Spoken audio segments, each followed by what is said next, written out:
क्या नाम है आपका? चंदा। चंदा। और आप? अंबर। आप इसको लेके जाओगे ना तो आप नेक्स्ट टाइम भी कहोगे कि आंटी मुझे यही वाली बननी चाहिए। बस ये रोक दें। 4 खवातीन जो हैं यहाँ बैठी हुई हैं हमारी गाड़ी के अंदर। आपके 1 लाख रुपए की जरूरत है? जी बिल्कुल। कराची दुनिया का एक ऐसा अजीब शहर है जहां एक तरफ भूख और बीमारियों ने डेरे डाले हुए हैं तो एक तरफ लगता है जैसे किसी मगरिबी दुनिया का तरक्की याफ्ता तरीन शहर आपका इंतजार कर रहा है, जहां दुनिया भर की चीजें मौजूद हैं। उन्हीं दुनिया भर की चीजों में एक ऐसी चीज है जो इस शहर के मुख्तलिफ इलाकों में मुख्तलिफ स्टेटस के मोहल्लों में रहती है। वो हस्ती है इंसान। लेकिन आम इंसानों से मुख्तलिफ ये इंसान शहर की सड़कों से लेकर 5 स्टार होटल्स में अपना काम कर रही है। आमतौर पर इस इंसान को फाहिशा कहा जाता है और इसी से जुड़ी है आज की हमारी कार्रवाई। कुछ खास मोहल्लों से निकलकर जिस्म फरोशी का काम करने वाली ये खवातीन अब पूरे शहर में फैल चुकी हैं। यूं कहिए कि जो काम एक अरसे तक कुछ मखसूस इलाकों तक महदूद था, अब वो हमारे चंद नाआकबत अंदेश हुक्मरानों की वजह से हर जगह फैल चुका है। यूं कहिए कि शुरफा के इलाकों में शराफत का लिबास ओढ़े मौजूद है। लेकिन एक बात जो समझ नहीं आती वो ये कि अब ये अपने ग्राहकों से सरेआम डील करना शुरू हो चुकी हैं। खुफिया जराए से मिलने वाली इत्तलात के मुताबिक गुलिस्तान जौहर के इलाके में साइमा नामी आंटी इस इलाके में जिस्म फरोशी के मजबूम कारोबार में मुलव्विस है और अपने ग्राहकों से सड़क पर ही पैसे की लेन देन के बाद जिस्म फरोशी के लिए लड़कियां फराहम करती हैं। खुफिया इत्तलात के साथ टीम खुफिया ऑपरेशन को इस साइमा नामी आंटी का मोबाइल फोन नंबर भी हासिल हो गया और इसी मोबाइल फोन नंबर से साइमा आंटी से राब्ता किया गया।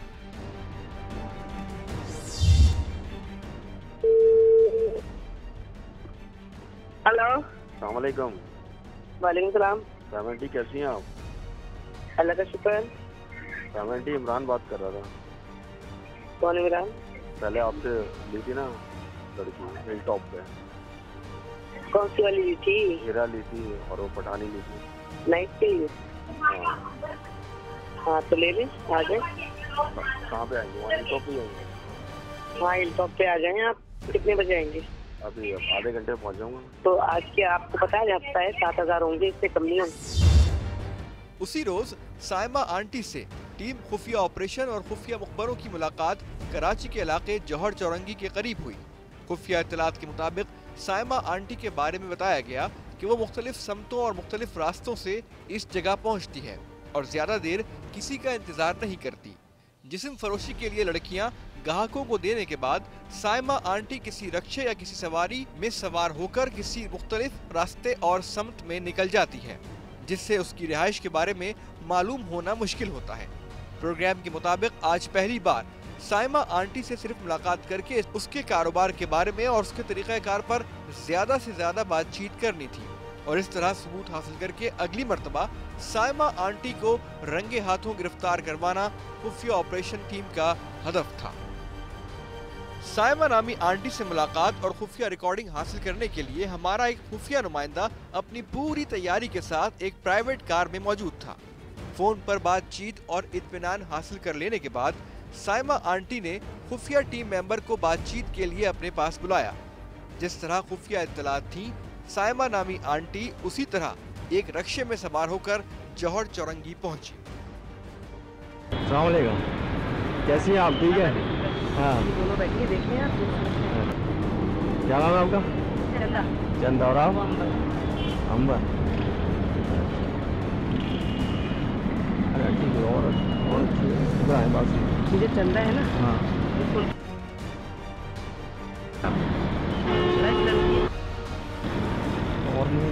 नहीं और मेरे को बढ़ा नहीं। यही और जा रही हैं अभी और ये भी चली रही। बात वैसे की है ही। आप इसको लेके जाओगे ना तो आप नेक्स्ट टाइम भी कहोगे कि आंटी मुझे यही वाली। आप लेके तो जाओ। आप लेके तो जाओ कहीं। इस मुलाकात में साइमा आंटी ने पहली ही बार जाल फेंकने की पूरी कोशिश की और बातों बातों में ये बात भी कह दी कि उसके पास 14 साल की उम्र की लड़की भी मौजूद है। इन सफाक लोगों के लिए कम सिनी कोई माने नहीं रखती। पैसे की हविस ने उनको मुर्दा गोश्त खाने वाले जानवरों से भी बदतर कर दिया है। एक बार फिर सुनिए इस आंटी की गुफ्तगू। अच्छा तो मुझे अभी बता दे थोड़ी देर में, अगर कोई और आ जाए या कोई और है तो मेरे पास और नहीं। कल दे दीजिएगा, मुझे परसों दे दीजिएगा, कल भी वो मैं परसों क्या दे करूं? दीजिएगा, परसों दे दीजिएगा। आप देख लें, आप मेरा मैं अपना आपके घर लिए है, आई हूं, मेरा बहुत अच्छी लड़की मेरा अपना यहीं पे टेंट हाउस है, मैं अपने टेंट हाउस में लड़की क्या मेरे कर पास देख तीनों सामने कलर की। आपको मैं बता उम्र दूं, है। छोटी उम्र की। फिर आप मेरे साथ चलते हैं अभी, हाँ तो मैं आपको दे देती हूँ। उसको कितनी उम्र की है? कितने? वो है 15-16 साल, 15-16। लेकिन कलर उसका सामना हाँ है दुबली पत्नी के अंदर है, हाँ ऐसी है। ठीक है, मालूम करने हैं कि नहीं, वो पहले मालूम कर लें। वो तो मैं मालूम कर लूँगी, हाँ मुझे दे पहले, देंगे। हाँ पहले मालूम कर टैक्सी लें। वाले जब हम पैसे ज़्यादा उधर देंगे तो दे देंगे। उनको कितने पैसे में? नहीं करते। साइमा नामी इस आंटी का काम कराची के इलाके गुलिस्तान जौहर में ही क्यों, दिखाते हैं आपको एक ब्रेक के बाद।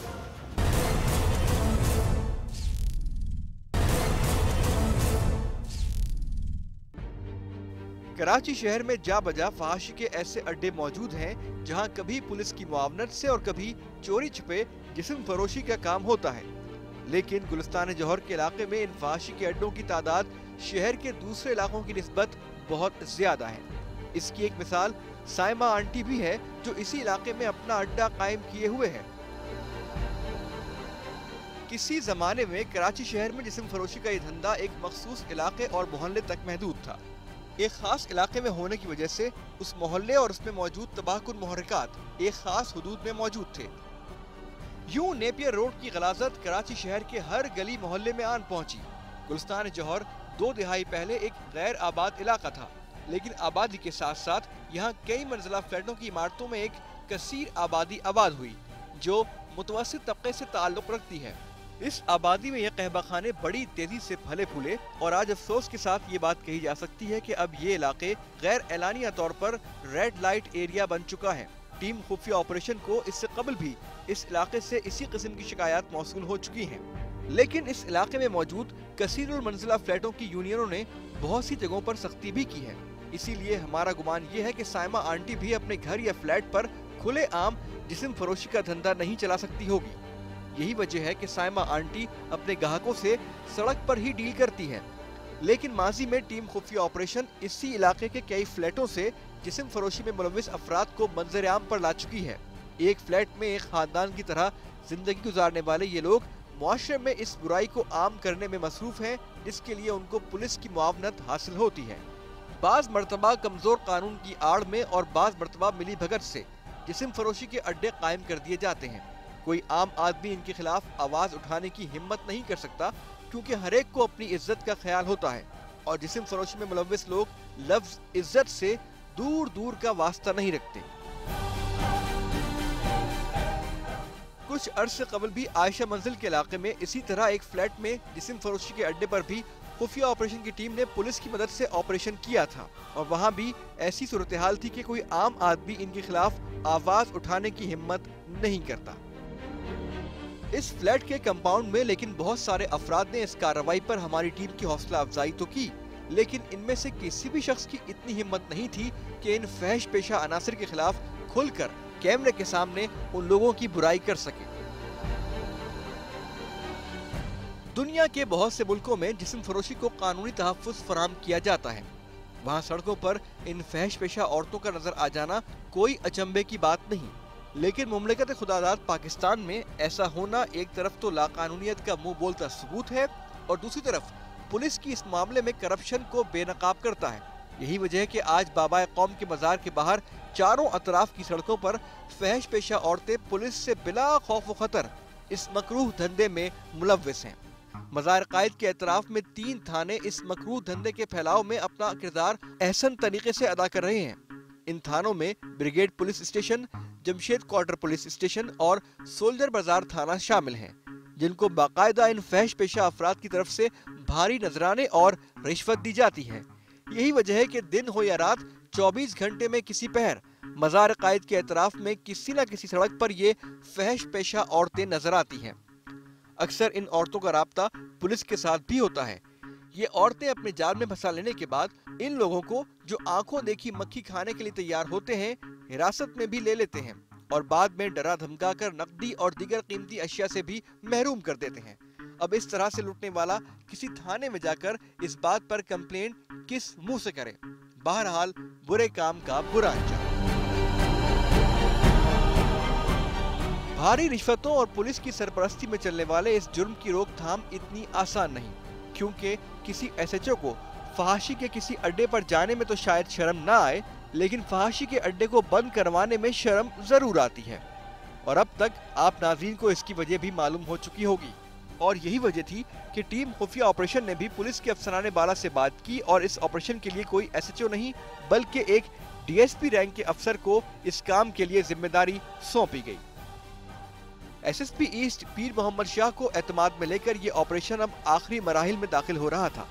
इस आखिरी मरहले में साइमा आंटी को एक बार फिर इस बात पर राजी करना था कि वो कुछ लड़कियों के साथ एक बार फिर गुलिस्तान जौहर के इलाके जौहर चौरंगी के नजदीक हमसे मुलाकात करे, जिसके लिए एक बार फिर साइमा आंटी से राब्ता किया गया।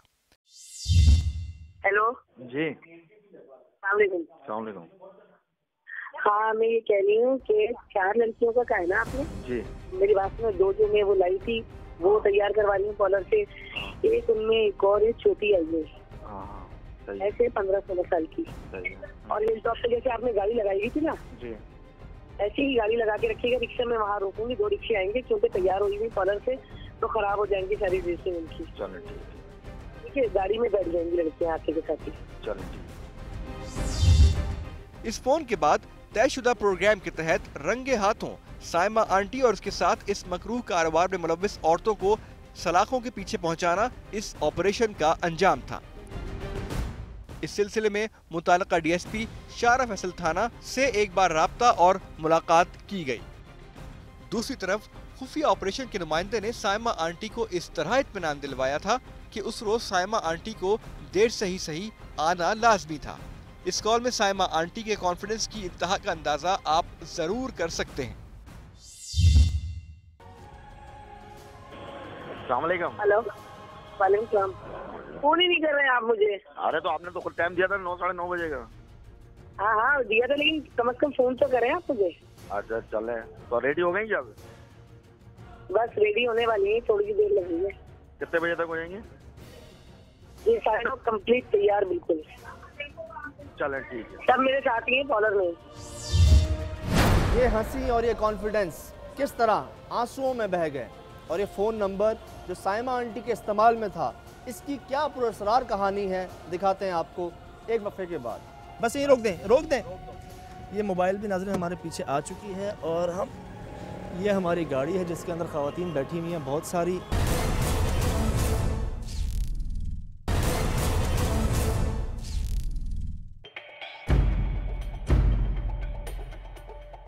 खुफिया ऑपरेशन की टीम शारा फैसल थाने से मुकम्मल तैयारी के बाद रवाना हुई। नाज़रीन निकल रहे हैं शारे फैसल पुलिस स्टेशन से। आपको टाइम बता दूं, 11:15 हो रहे हैं। वहाँ पे हमारा वेट हो रहा है, एक रेस्टोरेंट के बाहर, एक होटल के बाहर हमारा इंतज़ार किया जा रहा है, और डीएसपी साहब खुद इस ऑपरेशन के अंदर हमारे साथ लीड कर रहे हैं, हिस्सा ले रहे हैं, और निकल रहे हैं हम एक भारी नफरी के साथ उनको पकड़ने के लिए। दोबारा बता दूँ, वहाँ शायद बात करने का मौका ना मिले, लेकिन बहुत सारे सवाल हैं, उनके जवाब के मुंतज़िर मैं भी हूँ, आप भी हैं। लेके आएँगे यहाँ पर इंशाअल्लाह उनको, और यहीं पे सवाल के जवाब लेंगे। अब दोबारा बता दूं, कोई 5 ख़वातीन हैं और एक मर्द है उनके साथ। चलते हैं, गुलिस्तान जौहर के इलाके में हमने जाना है। वहाँ पे एक मशहूर रेस्टोरेंट है, एक बैंक्वेट हॉल है, उसके बाहर वो हमारा वेट कर रहे हैं। चलें आपको दिखाते हैं।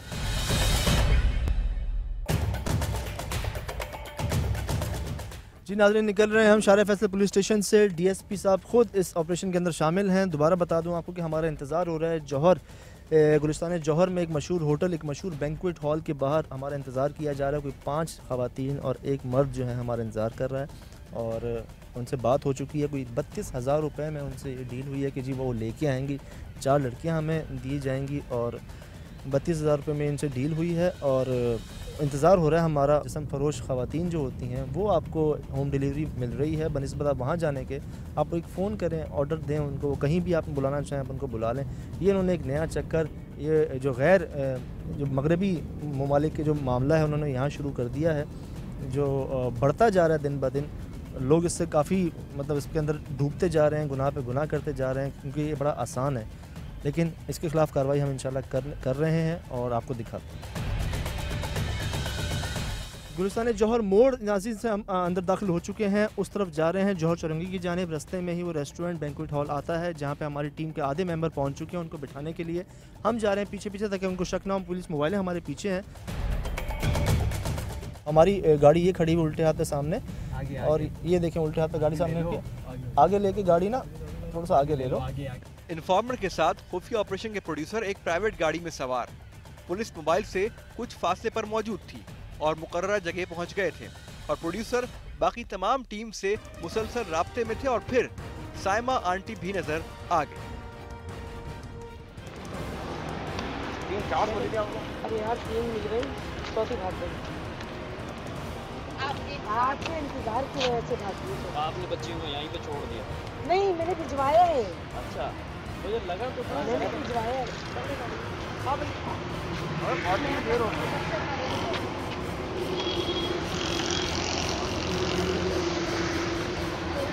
गाड़ियाँ हैं, आ जाएंगे।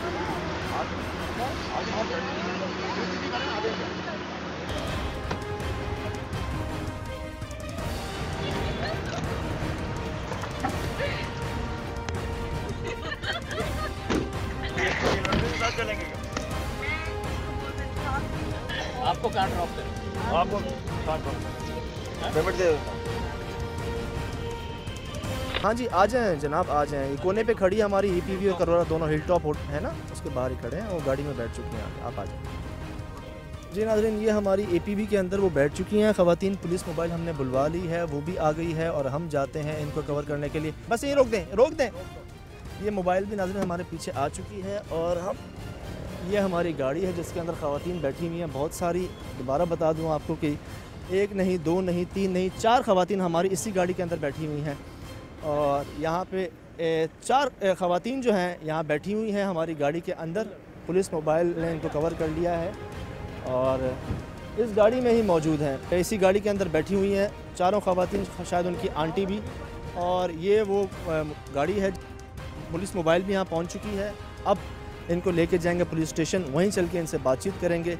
ये डिलीवरी हो रही है जी ख़वातीन की, खाने पीने की चीज़ों की तरह डिलीवरी हो रही है जहां आप कहें, और वो डिलीवरी हो चुकी।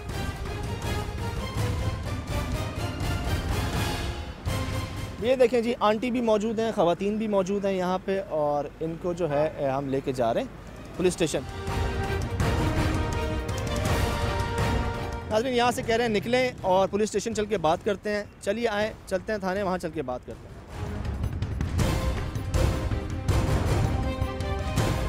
नाज़रीन, क्योंकि एक रश वाली जगह है, आसपास फैमिलीज़, बच्चे सब मौजूद हैं। यहाँ पे एक रेस्टोरेंट भी है, बैंक्वेट हॉल भी है, और यहाँ पे गाड़ी के अंदर 5 ख़वातीन, एक शख्स जो है हमें मिल चुका है, हमारी गाड़ी में आके बैठ चुका है और अब लेके जा रहे हैं पुलिस स्टेशन। जैसे मैंने आपको पहले बताया था कि यहाँ शायद बात ना हो सके उनसे, लेके जा रहे हैं थाने। बहुत सारे सवाल इनके जवाब लेते हैं वहाँ चल के। और अब तक जो हमारी कोशिश थी अब तक कामयाब हुई है। हमने इनको बिठा लिया है अपने साथ और अब हम जा रहे हैं पुलिस स्टेशन, शार फैसल पुलिस स्टेशन। चलें जी, चलें।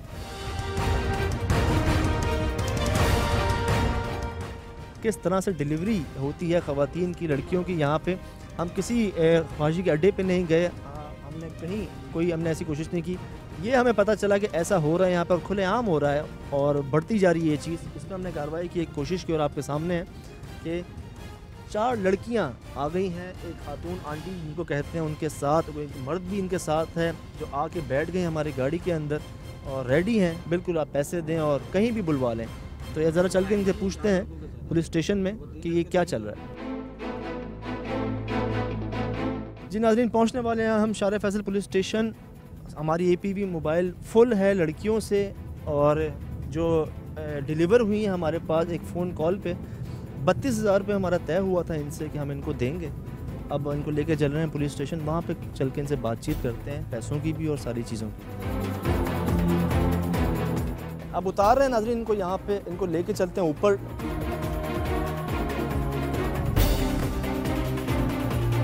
₹5,000 रोज़ के हिसाब से अगर आप 20 दिन भी काम करते हैं 1 लाख रुपए बनता है। आपके 1 लाख रुपए की ज़रूरत है? जी बिल्कुल।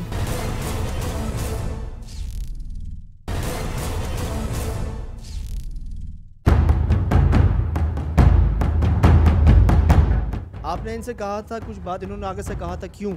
क्या कहा था आपने कि थाने चलें? हाँ, मैंने कहा था थाने चलें। और आपने कहा था क्यों चलें? नहीं, मैंने देखा था आपको, क्यों कहते हुए, क्यों चले? क्या हुआ भाई, ये कहा था। अच्छा, पानी पिलाएं आपको?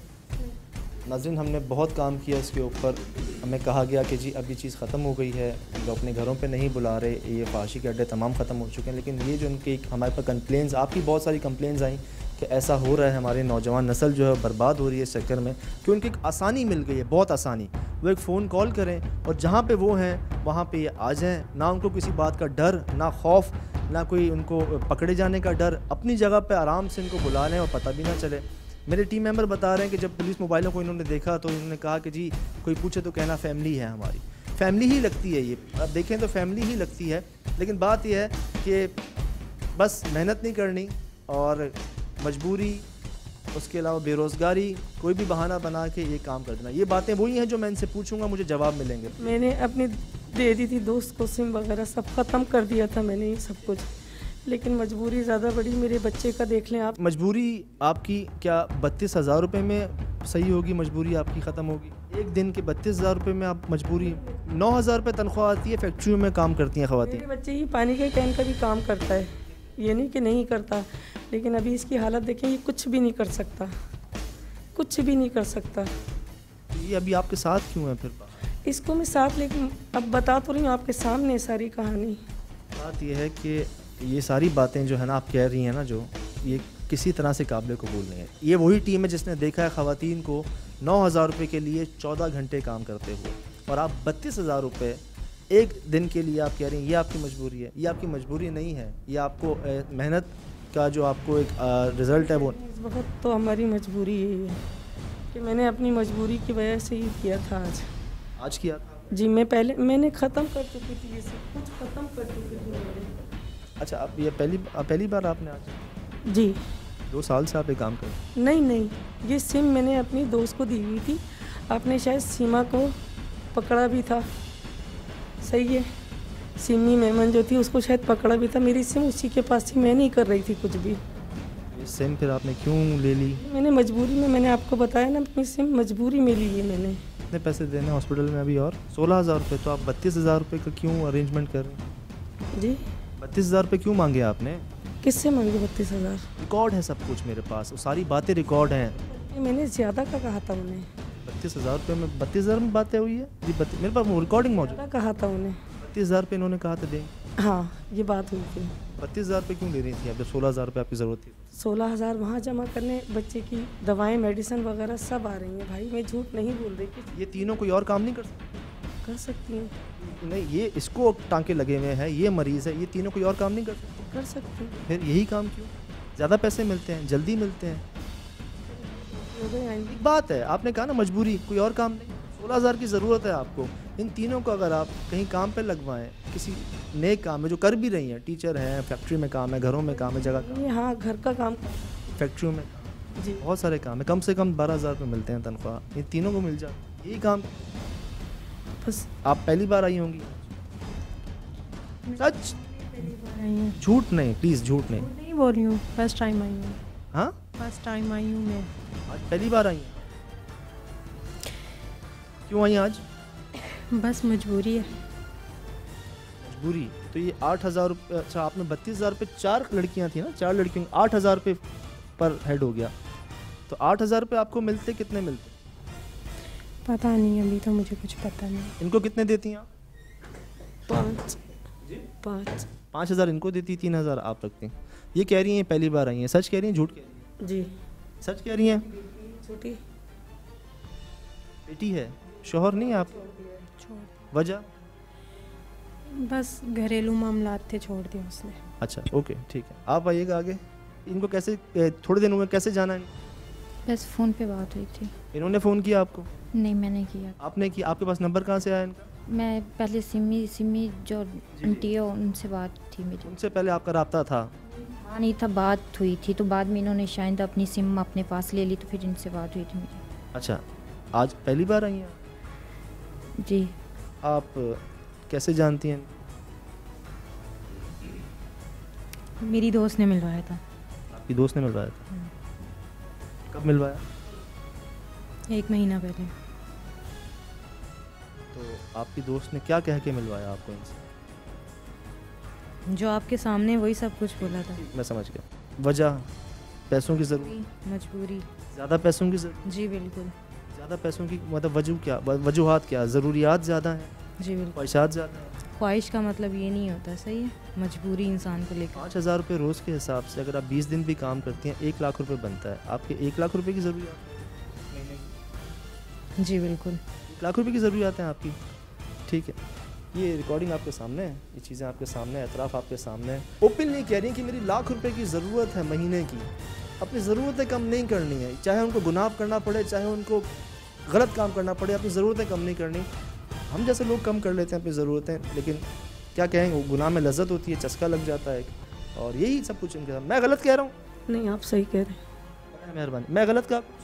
ठीक है, कुछ बताएं मुझे, अगर कोई गलत कहा तो बताएं। ठीक है, जो आप बोल रहे हैं सही बोल रहे हैं। आप अपनी गलती नहीं मान? मैं क्या गलती मान? आप लाख रुपए की अगर आपकी ज़रूरत है तो ये गलत काम क्यों कर रही हैं?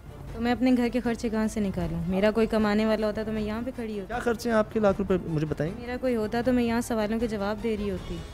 तो लाख रुपए खर्च किस चीज़ का? आप डिफेंस में रहती हैं? नहीं। कहाँ रहती हैं? कहीं भी रहती हूँ। तो क्या किराया देना होगा, घर का अखराजात होंगे? ये लाख रुपए का हिसाब तो आप मुझे लगा के बता रहे हैं ना, जबकि हम इतना कमाते नहीं हैं और ना ही इस कमाई में इतनी कमाई होती है। 5,000 के हिसाब से 20 दिन अगर आप जाती हैं तो आपने कहा लाख रुपए, मैंने कहा लाख रुपए खर्चा, आपने खुद कहा कि हाँ लाख रुपए मेरा खर्च है। तो लाख रुपए कहाँ खर्च? मैंने बोला ठीक है, अब मैंने तो आपकी हाँ में हाँ मिलाई है ना। हाँ में हाँ क्यों मिला रही? मैं तो पूछ रहा हूँ, ज़बरदस्ती तो नहीं कर रहा। 2 हफ्ते पहले हम इनसे मिले हैं, रक्षा में बाकायदा 2 लड़कियों को लेके आए, अभी इनको लेके आए, किसी और को लेके आए, पता नहीं। आप लाइन जी, ये आपने मुझे कहा कि मैं पहली बार ही काम किया, फिर काम ये नहीं कहा कि मैं पहली बार मतलब आई हूँ लेकर, पहले भी लाती रही? मतलब पहले जब उन्होंने बुलाया था, जब लाई थी, या अब लाई हूँ मैं। तो अभी तक आप पहली बार लाई थी, फिर अभी आपने कहा कि मैं 2 बार लाई हूँ? नहीं, पहली बार नहीं, तकरीबन मुझे आप हद से हद लगा रहे 3 महीने हुए होंगे मुझे। 3 महीने से आप ये ठीक 3 महीने से आप ये काम कर रही हैं। तो ये आप सिर्फ फ़ोन पे बाहर लेके आती हैं या घर पे भी आते हैं लोग आप? नहीं, घर पे नहीं बुलाती, मेरी बच्चियों का साथ है। बच्चियों का? आपकी बेटियां हैं? जी। ये बेटियां नहीं है आपकी? ये तो खुद देखें यार, ये बेटियां नहीं है आपकी? क्यों नहीं है? बच्चियों के लिए आप घर पे नहीं बुलाती? ये आपकी बच्चियों की उम्र की नहीं है? कैसी बात कर रही हैं आप? आपके घर पे बेटियां हैं तो आप उनको घर पे नहीं बुलाती, और इनकी उम्रें क्या होंगी? 20 साल, 25 साल? आप तो बड़ी हैं, आप तो बच्चों की माँ है। अच्छा, आपको कोई खुद से कभी पुलिस वालों ने कभी कुछ किया नहीं आपके खिलाफ कार्रवाई? 3 महीने से आप ये काम कर? नहीं, उनसे हमारा कभी वास्ता नहीं पड़ा। पता ही नहीं चला पुलिस को 3 महीने से आप ये काम कर? मैं तो कहीं जैसे बैठ गई जाकर, 1-2 आ गए बंदे, 400 रुपये 600 रुपये बच गए और घर आ जाती हूँ मैं अपने। क्या हिसाब किताब होता है इस 8,000 रुपये का? 5 इनको देती। 5,000 इनको देती? जी। मिसाल के तौर पे अभी 11 बजे आप हमारे साथ आई, तो कब तक आप रहेंगी हमारे साथ? ये सुबह आ जाती हूँ 6-7 बजे। 6-7 बजे तक ये वापस आ जाती हैं। पूरी रात जो है वो इसके अंदर काउंट हो जाती है। आप वापस आती हैं तब आप इनको 5,000 रुपये दे देते हैं? मर्जी होती है, जब दिल चाहे ले लें, उसी वक्त ले लें।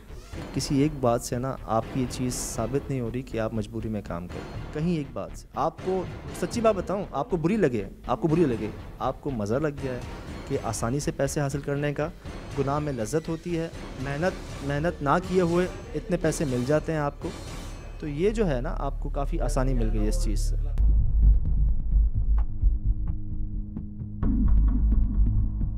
$7,600 ये आपके पर्स में है, ठीक है। ये तो जी 7,600 इनके हैं। जो मोबाइल पे आप बात कर रही थी हमसे, किसका मोबाइल था वो कहाँ है? अच्छा, और कोई मोबाइल, कोई पैसे, कोई ऐसी चीज़ जो आप कहें कि ये हमारी कल को गायब होगी, वो बता दें, ठीक है।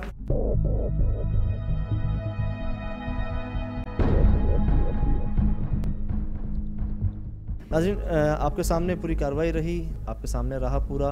मैंने ज़्यादा कोशिश नहीं की इनसे चीप क्वेश्चंस करने की, इनके चेहरे दिखाने की, क्योंकि हमारा पर्सनली इनसे ना कोई ना हम कुछ जानते हैं, ना कोई हमारा मतलब है इनसे, ना कोई ताल्लुक़ है।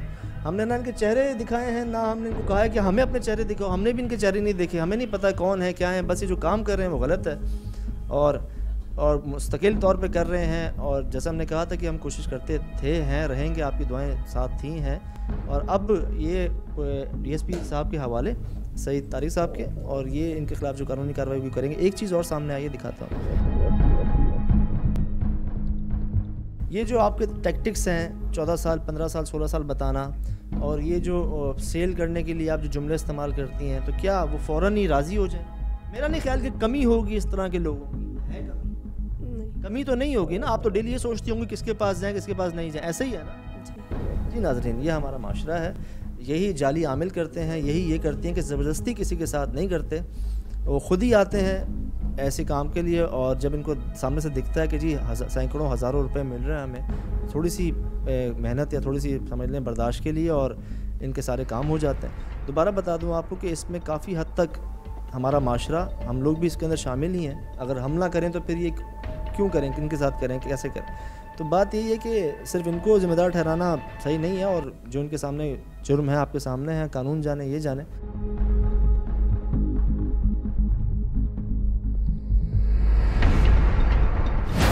बेशक जिस पर गुजरती है वो ही बेहतर जानता है, लेकिन मेरा अपना ख्याल है, हो सकता है मैं गलत हूँ, वो ये कि मजबूरी के नाम पे जुर्म करना ये मुनासिब नहीं। रही बात खुफिया ऑपरेशन की टीम की, तो वो अपना काम पुलिस और दीगर कानून नाफिज करने वाले इदारों के साथ मिलकर करती रहेगी, और आपके शहरों को इंशाअल्लाह ऐसे ही महफूज बनाती रहेगी। अगर आप भी इसमें अपना हिस्सा डालना चाहते हैं तो हमसे इस नंबर पर रब्ता कीजिए। हमारा ईमेल एड्रेस है khufia@sama.tv। आप हमें फेसबुक पर भी ज्वाइन कर सकते हैं। अब दीजिए इजाज़त सज्जाद सलीम और खुफिया ऑपरेशन की पूरी टीम को। मिलेंगे इंशाल्लाह फिर कभी एक नए खुफिया ऑपरेशन के साथ। तब तक अल्लाह हाफ़िज़।